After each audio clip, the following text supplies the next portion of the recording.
नमस्कार साथियों, स्वागत है आपका आपके अपने YouTube चैनल मेंस एजुकेशन में। साथियों, आज के इस वीडियो में मैं आपको बताऊंगा करुण रस की पहचान किस प्रकार से की जाती है और करुण रस के उदाहरण। साथियों, करुण रस का जो स्थायी भाव है वो है शोक। कई बार ये पूछा जाता है कि करुण रस का स्थायी भाव बताइए। साथियों, कक्षा 10वीं और 12वीं के लिए ये महत्वपूर्ण है ही, लेकिन ये कंपटीशन एग्ज़ाम में भी हिंदी में विशेष रूप से पूछे जाते हैं। तो स्टार्ट करते हैं। सबसे पहले आपको करुण रस की पहचान या परिभाषा देखनी है, जिससे आपको ये पता चले कि करुण रस में वास्तव में हम उसको किस प्रकार से पहचान सकते हैं, मतलब कि करुण रस को कैसे पहचानें। तो इसके लिए होता है प्रिय वस्तु के नाश और अनिष्ट की प्राप्ति से चित्त में, चित्त मतलब होता है अपना मन, चित्त में जहाँ पर विकलता या दुख उत्पन्न हो, मतलब कि हमारे चित्त में दया का भाव या दुख का भाव उत्पन्न हो, तो वहाँ पर करुण रस होता है। इसका स्थायी भाव शोक है। साथियों, इसकी जो पहचान है उसमें आपको बताना है कि प्रिय वस्तु के नाश और अनिष्ट की प्राप्ति से चित्त में जहाँ विकलता या दुख उत्पन्न हो वहाँ पर करुण रस होता है। इसका स्थायी भाव शोक है। अब आप उदाहरण देखें। जब सुदामा भगवान श्री कृष्ण से मिलने के लिए गए थे और सुदामा की दशा देखकर भगवान श्री कृष्ण काफ़ी व्याकुल हो गए थे, मतलब कि उन्हें काफ़ी दुख हुआ था। तो उन्होंने कहा था, देखें उदाहरण, ऐसे बेहाल बेवाइन सो पग कंटक जाल लगे पुनि जोए, हाय महादुख पायो सखा तुम आए इते न किते दिन खोए। देखी सुदामा की दीन दशा करुणा करके करुणा निधि रोए, पानी परात को हाथ छुयो नहीं नैनन के जल सो पग धोए। साथियों, इसमें बताया है ऐसे बेहाल बेवाइन सो, मतलब कि सुदामा के जो पैर हैं वो फट गए थे, मतलब कि उनकी जो एड़ियां हैं वो फट गई थी। पग कंटक जाल लगे पुनि जोए, और उनके जो पैर है उनमें कांटे लग गए थे।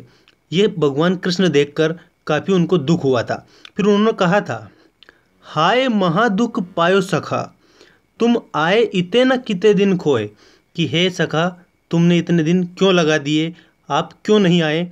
ऐसा सुदामा से श्री कृष्ण ने कहा था। देखी सुदामा की दीन दशा, मतलब कि सुदामा की दीन दशा मतलब गरीब जो सुदामा थे उनकी दशा देखकर करुणा करके करुणा निधि रोए, मतलब कि करुणा का भाव उत्पन्न हुआ था। किसके? भगवान कृष्ण के। पानी परात को हाथ छुयो नहीं नैनन के जल से पग धोए, कहने करती है कि जो पानी परात है उसको हाथ भी नहीं लगाया और अपने आंसुओं से उन्होंने सुदामा के पग धोए थे। ये जो रस है इसमें यह है करुण रस। इसका स्थायी भाव होता है शोक। एक और उदाहरण देखें। अभी तो मुकुट बंधा था माथ, हुए कल ही हल्दी के हाथ, खुले भी न थे लाज के बोल, खिले भी न चुंबन शून्य कपोल, हाय रुक गया यही संसार बना सिंदूर अंगार। साथियों, इसमें विधवा स्त्री की दशा का वर्णन किया गया है।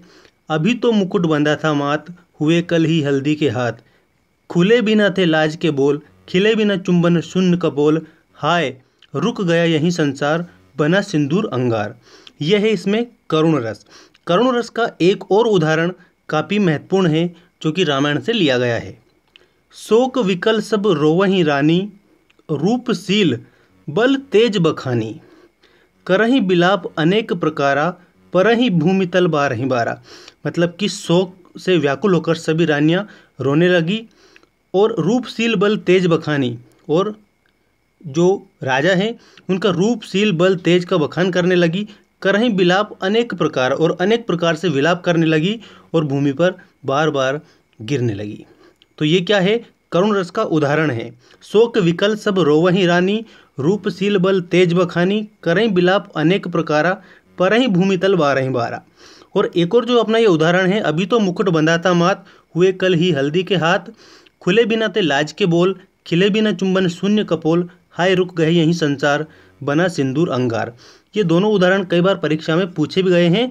और एक और जो काफ़ी फेमस उदाहरण है, ये सुदामा और कृष्ण के मिलन का जो वर्णन है, ऐसे बेहाल बेवाइन सो पग कंटक जाल लगे पुनि जोए, हाय महादुख पायो सखा तुम आए इते न किते दिन खोए, देख सुदामा की दीन दशा करुणा करके करुणा निधि रोए, पानी परात को हाथ छुए नहीं नैनन के जल से पग धोए।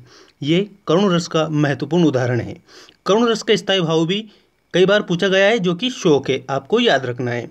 साथियों, इसी प्रकार की वीडियो अपडेट पाने के लिए हमारे चैनल को अगर आपने सब्सक्राइब नहीं किया है तो सब्सक्राइब करें।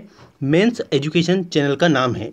धन्यवाद। मिलते हैं अगले वीडियो में, तब तक के लिए जय हिंद।